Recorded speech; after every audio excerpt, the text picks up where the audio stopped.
জিনিসটাকে তো দখলে রাখতে হবে। আরে মাল ছেড়ে দাও মা, 100-র উপরে মার্ডার না করলে ওই তুই নিজে। Di awal film diperlihatkan calon aktor bernama Santo pergi ke lokasi syuting untuk mencari peran dalam sebuah film, di mana Santo bersemangat karena ia mempunyai sebuah keinginan untuk menjadi seorang artis yang sangat terkenal.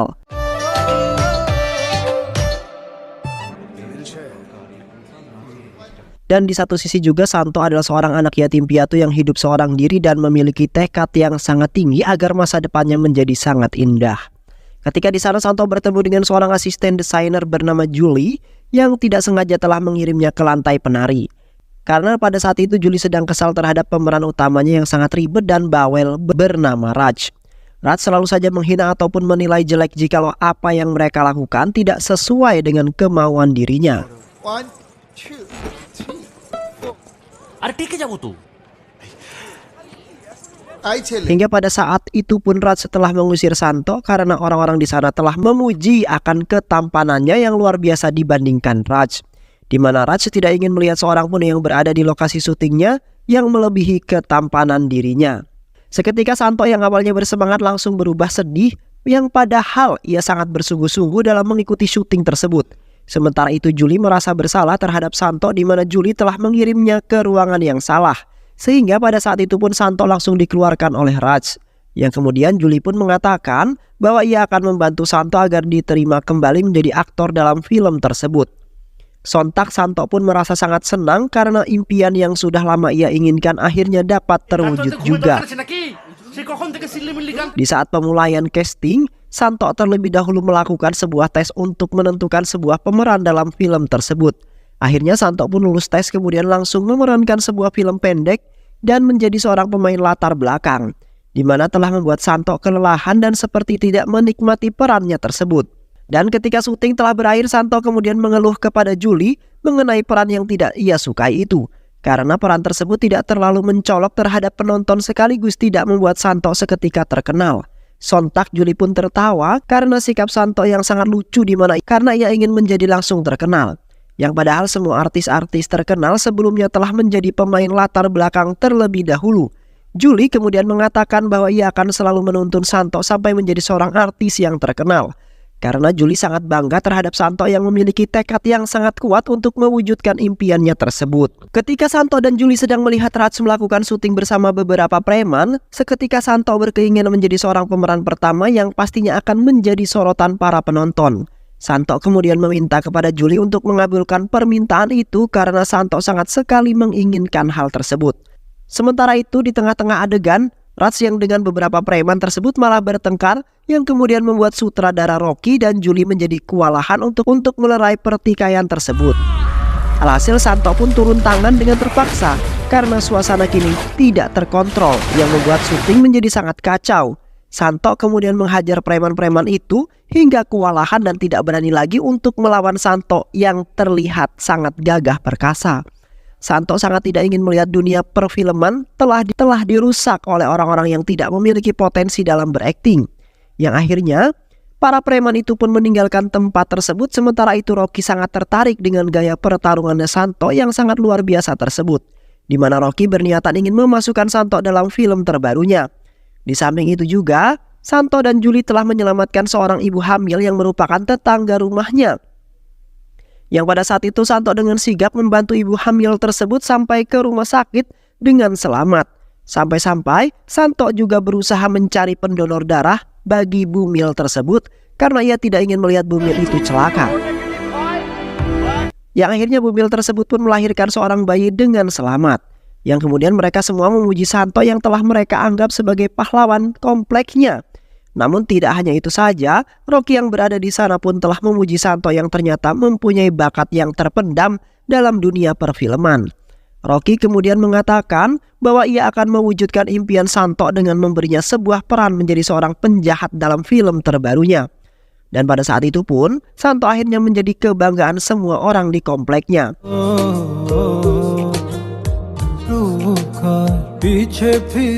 Seiring berjalannya waktu, Santo telah memerankan beberapa film yang membuat orang-orang senang dengan gaya serta pembawaan yang telah diberikan oleh Santo. Yang kemudian Santo pun menjadi sorotan banyak orang sehingga di setiap harinya ia mendapat banyak peran dalam beberapa adegan walaupun menjadi seorang penjahat. Sedangkan di satu sisi Santo dengan Julie menjalin hubungan percintaan karena sudah saling nyaman dan saling memahami, di mana Julie sangat senang terhadap Santo yang tiap hari mendapati sebuah kemajuan yang membuat Santo menjadi naik daun. Namun di satu sisi, ia mendapati sebuah masalah setelah kedatangan seorang aktris wanita bernama Suchona yang terkesan terhadap Santo, yang pada saat itu telah membuat Suchona kagum dan mempunyai perasaan terhadap Santo yang memiliki bakat luar biasa dan sangat tampan. Sabas! Hey! Sabas! Yang kemudian membuat Julie menjadi cemburu, lalu meminta kepada Santo agar menjauhi Suchona yang telah mengagumi Santo. Dan pastinya Suchona memiliki perasaan terhadap Santo yang ia anggap menjadi pria yang sangat luar biasa. Di saat pemutaran film Santo dimulai, di saat itu sangat ramai sekali orang-orang kompleknya yang ikut menyaksikan filmnya Santo, di mana mereka ingin melihat Santo yang memiliki bakat yang terpendam dalam dunia perfilman. Dan pastinya film tersebut nampak sangat luar biasa. Sedangkan Santo dan Julie nampak bangga karena filmnya akhirnya dirilis dan telah ditonton oleh banyak orang. Namun, di saat pemutaran film Santo nampak gelisah karena di setiap adegan tidak terdapat Santo, yang kemudian membuat orang-orang menjadi kecewa dengan Santo, yang padahal mereka sudah rela mengeluarkan uang yang sangat banyak hanya ingin menonton film yang telah diperankan oleh Santo. Dan ternyata pemotongan film tersebut telah diatur oleh Suchona yang beranggapan bahwa Santo sangat mirip dengan Tufan, yang akhirnya Santo pun merasa putus asa karena sudah malu di hadapan orang-orang yang sudah mempercayai dirinya.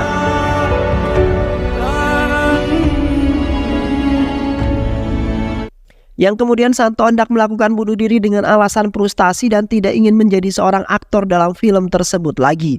Namun aksi nekatnya Santo pun telah digagalkan oleh beberapa orang pria yang pada saat itu malah menculik Santo yang ternyata mereka adalah anak buahnya Tufan. Setibanya Santo di markasnya Tufan, Santo sedikit kebingungan karena wajahnya sangat mirip dengan Tufan yang pada saat itu pun Suchona lah yang telah memprovokasi Tufan untuk menangkap Santo. Suchona kemudian mengungkapkan bahwa dirinya lah yang telah menghapus adegan Santo karena kemiripannya dengan Tufan. Karena Suchona tidak ingin melihat Santo yang mirip dengan disoroti banyak orang, di mana Tufan merupakan seorang gangster sekaligus kekasih pujaan hatinya. Di samping itu, Tufan sangat ingin melihat Santo yang memiliki wajah yang sangat mirip agar bisa menirunya untuk sebuah film yang telah dirancang oleh Tufan sendiri mengenai kisah hidupnya yang sangat mengerikan dan menegangkan. Santo kemudian memohon kepada Tufan untuk memberinya waktu 2 bulan untuk belajar cara meniru Tufan yang terkenal sangat mengerikan. Yang kemudian penasihat dan sekaligus mentor Tufan yaitu Jalaluddin yang akan memberitahu Santo mengenai sejarahnya Tufan. Setelah itu Jalaluddin langsung memulai penjelasan skenario cerita tersebut, di mana di waktu itu ibunya melahirkan Tufan, seketika ibunya tewas dan beruntung Tufan lahir dengan selamat. Namun sang dukun mengatakan bahwa ibunya telah melahirkan seorang monster yang akan memberontak menjadi sangat ganas ketika sudah beranjak dewasa. Sementara ayahnya tidak mempercayai perkataan dukun tersebut dan tetap mengurus putranya hingga tumbuh dewasa. Karena ayahnya merasa kasihan terhadap Tufan yang sudah ditinggal oleh sang ibu dari kecil. Dan pastinya harus mendapat kasih sayang sama seperti ibu pada umumnya. Yang kemudian ayahnya pun berusaha keras dalam menjaga dan menyayangi Tufan yang menjadi anak satu-satunya. Seiring berjalannya waktu, Tufan pun tumbuh menjadi remaja berusia 15 tahun, di mana Tufan memiliki banyak perkembangan yang sangat bagus dan tidak sesuai dengan perkataan seorang dukun pada waktu itu. Namun ayahnya Tufan mendapati sebuah masalah dan harus berurusan dengan seorang perampok tanah yaitu Sehanawas, yang telah mengancam ayahnya Tufan bahwasanya ia akan mengambil tindakan hukum untuk memenjarakan ayahnya Tufan. Hingga pada akhirnya ayahnya Tufan dan Sehnawas melakukan sebuah perkelahian bersenjata.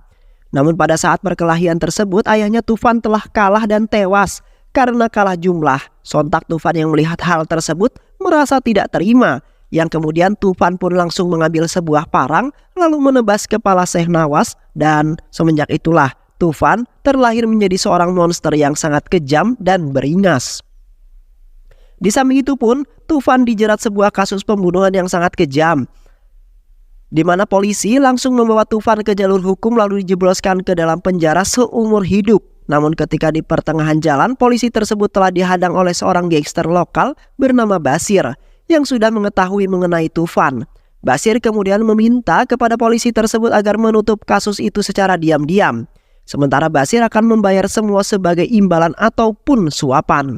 Yang kemudian Tufan diadopsi oleh Basir yang nantinya Tufan akan menjadi seorang monster yang sangat mengganas dan akan merampas kekayaan semua orang yang ada di kota tersebut.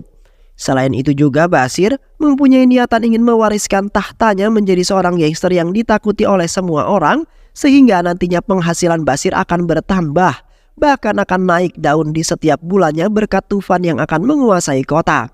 Namun pada saat itu Basir sudah mendapat semua yang ia mau seketika. Basir pun lupa terhadap Tufan yang sudah berhasil menguasai kota tersebut dan menghasilkan banyak sekali uang, di mana Basir selalu memberikan uang yang tidak sepadan dengan hasil kerjanya Tufan yang sangat menguntungkan. Yang kemudian Tufan pun hanya bisa memendam amarahnya terhadap Basir yang tidak adil terhadap dirinya. Beberapa tahun kemudian, Tufan pun beranjak dewasa dan sudah membabi buta dalam menguasai kota tersebut bersama geng-gengnya, di mana Tufan telah meresahkan beberapa departemen perusahaan yang merasa rugi besar setelah dirampas oleh Tufan yang sangat tangguh. Sementara departemen yang merasa rugi tidak bisa melakukan tindakan apapun untuk menghentikan Tufan yang sudah berubah menjadi seorang monster yang sangat ganas. Sedangkan di satu sisi terlihat Basir begitu senang dengan kejayaan berkat Tufan. Namun di satu sisi Tufan masih menyimpan dendam terhadap Basir yang telah memperlakukannya dengan tidak baik. Sehingga masih Tufan ingat sampai saat ini dan sepertinya ia akan melampiaskannya pada hari itu juga. Yang pada saat itu Basir telah menantang Tufan untuk berduel dalam sebuah gulat. Seketika Tufan pun langsung menanggapi ajakan Basir dan secara sengaja Tufan langsung mematahkan leher Basir yang mengakibatkan tewas di saat itu juga. Sontak Tufan pun merasa senang karena tidak akan ada lagi orang yang bakal mengatur-ngatur hidupnya lagi. Dan akhirnya Tufan mengarahkan pandangannya untuk memperluas kerajaan kriminalnya di ibu kota bersama gengnya. Setelah kematian Basir, Tufan beserta gengnya mendatangi seorang gangster lokal yaitu Talat, yang dikenal akan kekayaan serta bisnis narkoboynya yang sangat menguntungkan hingga miliaran juta. Di sana Tufan mengatakan bahwa ia akan ikut bergabung dengan Talat dalam bisnis tersebut, karena dirinya kini tidak mempunyai siapa-siapa lagi untuk dijadikan sebagai patokan hidup, di mana Tufan sendirilah yang sudah membunuh Basir karena ketamakan Basir yang luar biasa. Tufan kemudian memberikan mereka sebuah manisan sebagai tanda berterima kasih karena mereka telah menerima Tufan dengan senang hati. Dan tiba-tiba saja mereka semua langsung muntah darah setelah memakan manisan tersebut. Yang ternyata pada saat itu Tufan sudah berniatan ingin membunuh mereka karena Tufan bukanlah orang yang mudah ditipu dan ditaklukkan oleh siapapun. Tufan kemudian menembak mereka semua hingga tewas. Yang akhirnya Tufan pun secara perlahan telah memusnahkan satu persatu gangster kota, lalu menguasai kota tersebut secara mandiri. Di samping itu, Tufan mendatangi sebuah pesta yang digelar oleh Raja Daka, yang pada saat itu orang-orang di sana nampak tidak suka akan kehadirannya Tufan yang tiba-tiba muncul di dalam pesta tersebut tanpa diundang. Setelah itu, Tufan langsung mengambil senjatanya lalu membantai habis orang-orang yang ada di sana dengan menembaki secara membabi buta. Sampai-sampai mereka semua tewas seketika dan tidak ada seorang pun yang tersisa. Di samping itu Tufan adalah seorang yang sangat pemarah jikalau ada seorang yang mencoba mengusik dirinya. Dan terkadang Tufan juga menyimpan sebuah dendam yang sangat mendalam dan akan ia balaskan pada suatu saat nanti. Sehingga Tufan telah ditakuti oleh sebagian besar orang di kota tersebut hingga saat ini. Di saat berjuang dalam menguasai kota, Tufan tidak lupa mendaftarkan diri menjadi seorang pejabat yang akan memerintah kota tersebut. Yang pada saat itu pun orang-orang terpaksa memilihnya karena takut hendak dibunuh oleh Tufan jikalau tidak ada seorang pun yang tidak berpihak pada dirinya. Tufan nampak sangat bahagia karena impian lamanya untuk menguasai kota akhirnya terwujudkan juga. Di satu sisi Tufan juga telah membuat kesepakatan dengan orang-orang pembisnis yang terkenal, di mana Tufan melakukan sebuah bisnis yang semuanya telah diatur oleh tangan kanannya yaitu Jalaluddin. Sementara Tufan hanya menikmati hasil dari keuntungan karena sebenarnya Tufan tidak mengerti dunia perbisnisan. Hingga pada akhirnya Tufan pun sedikit demi sedikit telah mengambil alih kota tersebut dan tidak ada seorang pun yang berani mengusik ketenangannya Tufan. Di satu sisi, tangan kanan Tufan yaitu Jamshid telah mengatur pertemuan dengan para pemimpin partai oposisi di sebuah pertemuan sosial sebelum pemilihan umum yang akan datang. Namun pada saat itu mereka telah menghinanya lalu menganggap Tufan sebagai seorang preman desa Seketika Tufan marah, kemudian membunuh mereka semua dengan senapan mesin karena merasa direndahkan, yang kemudian membuatnya terkenal di seluruh negeri hingga saat ini. Tufan kemudian bertemu dengan fraksi politik kecil Partai Janata yang mana telah mendanai mereka. Sementara anak buahnya menyingkirkan tokoh-tokoh politik terkemuka untuk menyingkirkan pesaing. Karena Partai Janata ingin memenangkan pemilihan tersebut dan mengamankan kursi sebanyak mungkin dalam pemilu kali ini. Di sebuah pesta klub, Tufan tergila-gila dengan seorang penari utama yaitu Suchona. Ketika seorang pria mencoba berdansa dengannya, Tufan langsung menembaknya hingga tewas, di mana korbannya yaitu Sohan. Sohan merupakan bintang yang sedang naik daun di tahun itu dan telah memicu skandal media. Yang kemudian Tufan pun membawa pulang Sochan ke istana mewahnya, lalu merubahnya menjadi seorang wanita yang sangat cantik. Selain itu juga Tufan telah menjadikan Sochan sebagai kekasihnya. Karena hanya Sochanlah yang bisa menjadi teman dalam rumah di mana Tufan sangat tidak suka akan kehadiran seorang pun kecuali Sochan. Di samping itu juga Tufan kemudian memaksa Menteri Dalam Negeri Arifin untuk merilis pernyataan yang menyangkal akan keberadaan dirinya. Karena pada saat itu inspektur bernama Akram telah mengincarnya lalu ingin menangkap Tufan secara hidup-hidup. Yang kemudian inspektur Akram ingin menyelesaikan semua masalah yang telah terjadi di kota tersebut, yang pada saat ini semakin tidak aman. Di satu sisi, Sochan merasa ketakutan karena ia telah didatangi seorang inspektur kepolisian yaitu Akram. Akram kemudian menanya-nanyai tentang Tufan yang kini menjadi perbincangan orang-orang. Di saat itu Akram terpaksa menginterogasi Sochan karena hanya ialah yang mengetahui seluk-beluk dari Tufan. Selain itu juga Sochan juga pastinya pernah melihat aksi kejahatan yang telah dilakukan oleh Tufan. Namun pada saat itu Sochan tidak mengatakan sepatah kata pun karena ia tidak ingin melihat kekasihnya Tufan mendapat masalah hanya karena Sochan yang dengan mudah membuka mulutnya untuk menceritakan mengenai Tufan. Yang akhirnya Akram memutuskan meninggalkan Sochan yang tidak mengatakan apapun walaupun Akram sudah memaksanya. Setelah menjalani beberapa latihan untuk menjadi seorang Tufan, Santo terlihat bersemangat dalam memperagakan beberapa gaya khasnya Tufan yang sangat dikenal oleh orang-orang. Yang akhirnya Santo pun siap untuk menjadi Tufan walaupun hanya berpura-pura saja. Dan beruntungnya Santo berhasil menyelesaikan beberapa tugas yang telah diberikan oleh Tufan untuk lulus dalam tes tersebut. Yang pada saat itu pun Tufan mengirim Santo ke kamar tidurnya untuk melihat apakah Suchona dapat membedakannya. Dan setelah itu pun Santo dengan terpaksa memenuhi keinginan Tufan yang sangat aneh tersebut. Sementara itu Presiden memberi wewenang kepada Menteri Dalam Negeri Bapak Arifin untuk melenyapkan Tufan, di mana Arifin menugaskan asisten komisaris Akram dan timnya untuk melacak di mana Tufan. Karena kejahatannya semakin menyebar luas di kota tersebut. Sampai-sampai Tufan pun melakukan transaksi dengan orang-orang luar negeri yang kemungkinan saja mereka telah bergabung dengan Tufan untuk menguasai kota tersebut semakin luas. Sedangkan pemerintah tidak memiliki tindakan apapun untuk menghentikan Tufan yang semakin menjadi-jadi. Yang akhirnya Akram beserta pasukannya lah yang akan beraksi untuk melenyapkan Tufan demi keselamatan kota beserta orang-orang. Di malam harinya Akram beserta pasukannya telah mengepung Jalaluddin di sebuah gang yang sangat sepi. Akram kemudian menembaki Jalaluddin hingga lemas dan tak berdaya. Setelah itu Akram langsung melarikan Jalaluddin ke rumah sakit karena kondisinya semakin buruk. Dan tak lupa Akram telah memerintahkan beberapa pasukannya untuk menjaga Jalaluddin agar tidak bisa kabur. Namun pada saat itu juga Tufan mendatangi rumah sakit tersebut karena merasa tidak terima, di mana Akram telah melukai Jalaluddin yang sudah ia anggap sebagai orang tuanya sendiri. Beruntungnya Tufan dan Jalaluddin berhasil kabur dari rumah sakit tersebut dengan selamat. Sesampainya mereka semua di markas, Tufan lagi-lagi nampak kesal terhadap Jalaluddin yang ternyata telah mengkhianatinya secara tidak sengaja, di mana Jalaluddin telah menandatangani sebuah surat yang telah menyatakan bahwa Jalaluddin menjadi saksi dalam pemberontakannya Tufan. Lantas Tufan pun merasa kesal terhadap Jalaluddin yang berperilaku seenaknya saja. Padahal Tufan telah memberikan semua yang telah diinginkan oleh Jalaluddin hingga saat ini. Namun Jalaluddin membalasnya tidak sesuai dengan harapan Tufan yang sesungguhnya. Yang akhirnya Tufan pun terpaksa membunuh Jalaluddin karena ingin menguasai hartanya. Kemudian mengorbankan Tufan kepada orang-orang yang telah mengincar Tufan hingga saat ini. Yang kemudian Tufan pun memerintahkan Sochan untuk memanggil Santo ke hadapan Tufan pada saat ini juga. Karena Tufan memiliki sebuah rencana yang harus ia jalankan untuk menghentikan pemberontakan tersebut. Di satu sisi, Akram bersama pasukannya telah menangkap banyak anak buah Tufan termasuk Jamshid.